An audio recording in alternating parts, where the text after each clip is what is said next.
So we are quite happy today that Fronx is the first SUV from Maruti Suzuki to be exported to Japan. We have been increasing our exports all over the world since the past 3 years. We used to average 4 years ago about 1 lakh a year exports. Last year we did 288,000, and this year we may be doing something like 300,000 plus of exports. कैसे हम made in Pakistan promote कर सकते हैं, कैसे हम पाकिस्तान का brand ला सकते हैं, और आपकी क्या जिम्मेदारी है? मतलब आप भी बहुत मेन रोल रखते हैं इस मार्केट में, इस इंडस्ट्री में, ऑटोमोबाइल इंडस्ट्री में, तो आपकी क्या जिम्मेदारी है? कैसे आप मेड इन पाकिस्तान को प्रमोट कर सकते हैं और कैसे गवर्नमेंट को चाहिए कि वो मेड इन पाकिस्तान को लाए, ब्रांड्स ऐसे आए जो वर्क करें, बिजनेस करें, और हम भी कभी कह सकें कि भाई ये गाड़ी मेड इन पाकिस्तान है। सर देखें, बात ये है कि अगर कोई भी मेड इन पाकिस्तान गाड़ी, कोई भी ब्रांड देखे बनाता है, मुझे तो नहीं पता कि अब यहाँ पाकिस्तान में जो बिजनेसमैन हैं इस काबिल जो ये चीज कर सकते हैं, जैसे अभी होता है, लेकिन हम लोगों ने जेलस फील किया है क्योंकि यहाँ पे पाकिस्तान में हम सिर्फ सोच सकते हैं कि इतनी गाड़ी 2 लाख 4 लाख 5 लाख कुछ भी नहीं है। इधर हमारी करेंसी की वैल्यू इतनी खराब है ना कि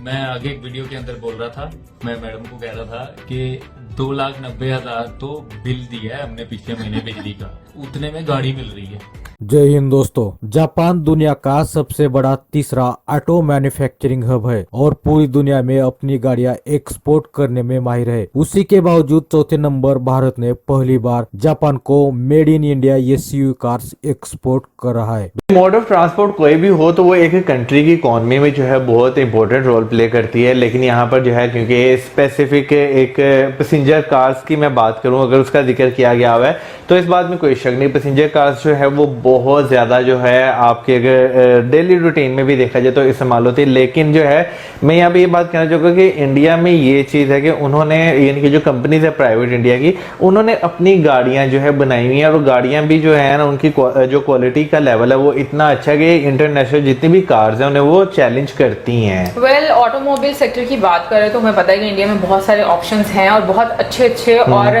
स्पेशली अगर हम लोग मिडिल क्लास फैमिली के लिहाज से भी बात करें तो उसको टारगेट करके भी बहुत अच्छे ऑप्शन जो है आपको इंडिया में देखने को मिलते हैं। वहां पर इतनी ज्यादा एक्साइज ड्यूटी, टैक्सेस वो नहीं लगते, क्योंकि ये जो कार्स हैं ये बाहर से इंपोर्ट की गई हैं, जैसे कि ऑडी है या फिर दूसरी कार्स हैं, वो अगर इंपोर्ट की गई है तो उस पर टैक्स नहीं लगते होंगे ज्यादा इतने। हमारे यहाँ पे क्या होता है, एक तो हमारी करेंसी की वैल्यू 3x में है, ठीक है, 3 से भी बल्कि 4x में लगा लो, तो जो गाड़ी वहां पर 2-4 लाख की लगा लो, 4 लाख की है, वो यहाँ पे ऑटोमेटिकली 12-16 लाख की हो जाएगी और फिर उसके ऊपर टैक्स लगते हैं सारे। यहाँ पे डबल ट्रिपल प्राइसेस पे है, वो ट्रिपल भी नहीं है बल्कि ज्यादा है उससे भी, तो वो फिर उसके ऊपर एक्साइज ड्यूटी लगनी, टैक्स लगना, जीएसटी लगना, पीएसटी लगना और पता नहीं क्या क्या लगू के इतना कुछ लग जाता है कि उसके बाद हम कहते हैं गाड़ी नहीं लेनी। गाड़ी की एक्चुअल प्राइस से ज्यादा तो टैक्सेस पे करते हैं हम, उसकी वजह से कार महंगी होती है।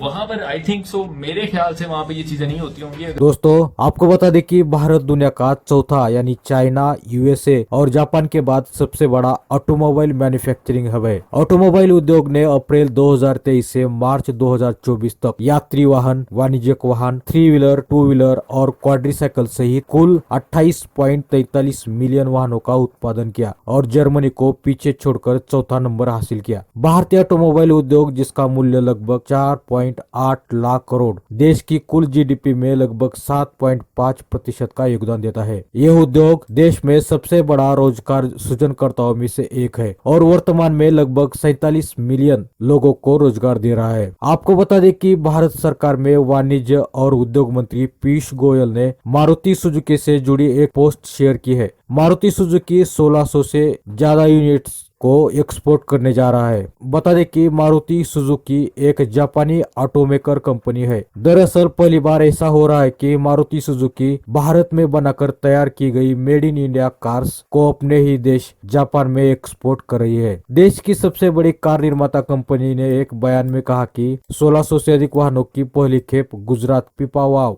बंदरगाह से जापान के लिए रवाना हुई। इसमें कहा गया कि फ्रोंक्स जापान में लॉन्च होने वाली मारुति सुजुकी की पहली ही एसयूवी कार होगी। दोस्तों, ऑटोमोटिव उद्योग विश्व अर्थव्यवस्था का एक महत्वपूर्ण स्तंभ है। यह दैनिक जीवन के हर पहलू को प्रभावित करता है और यह रोजगार का एक महत्वपूर्ण स्रोत भी है। वैश्विक इकोनॉमी का लगभग 5% डायरेक्ट और इनडायरेक्ट रूप से इन उद्योगों में कार्यरत है। सेक्टर में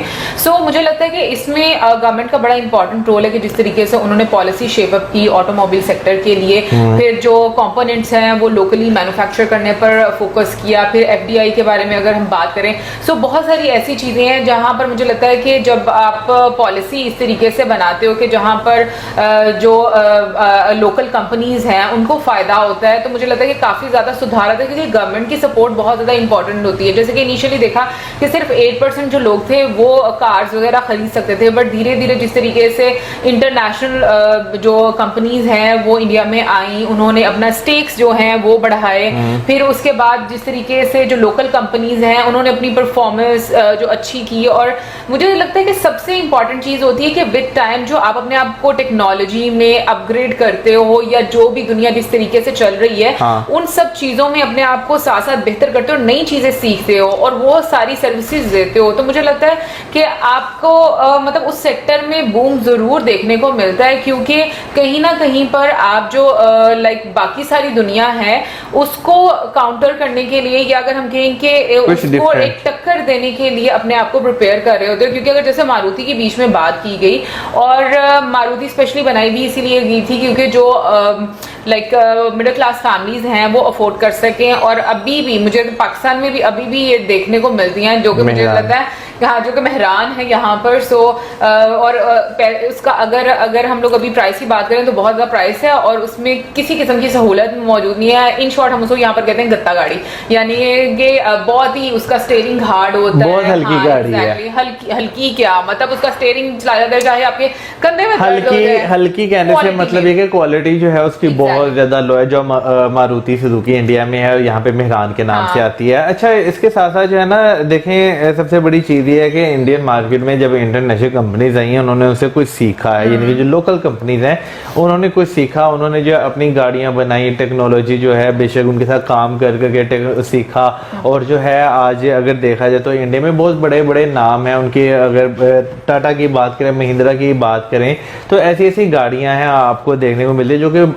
मैं कहता हूँ कि एक यही जितनी भी आप मॉडर्न फैसिलिटीज कहते हैं आपको उसमें जो है नजर आती हैं। इवन कि अगर आप ईवी की बात करें तो वो उन पे भी काम करना जो है इन कंपनीज ने जो है स्टार्ट कर दिया हुआ है। अब इसका जो है ये फायदा कि इंटरनेशनल जो मार्केट में गाड़ियां हैं वो आपके मुल्क में जब आती हैं तो उन्हें जो है ना ऑलरेडी कंपटीशन जो है मिल रहा होता है कि भाई इस मुल्क में यहाँ की अपनी इंडस्ट्री भी है, तो हमें जो है अपना प्राइस, अपनी क्वालिटी, अपनी जो बीच में हमने सर्विसेज देनी है वो हमें अप टू दी मार्क रखनी पड़ेगी, ताकि लोग जो है हमारी तरफ अट्रैक्ट हो। अगर इंडिया की बात की जाए तो एक ऐसी मार्केट है जहाँ पे आपको जो है लोकल के साथ साथ इंटरनेशनल गाड़ियों की भी बहुत। दोस्तों, अगर आपको वीडियो पसंद आ जाती है तो कृपया लाइक, कमेंट और सब्सक्राइब कीजिए।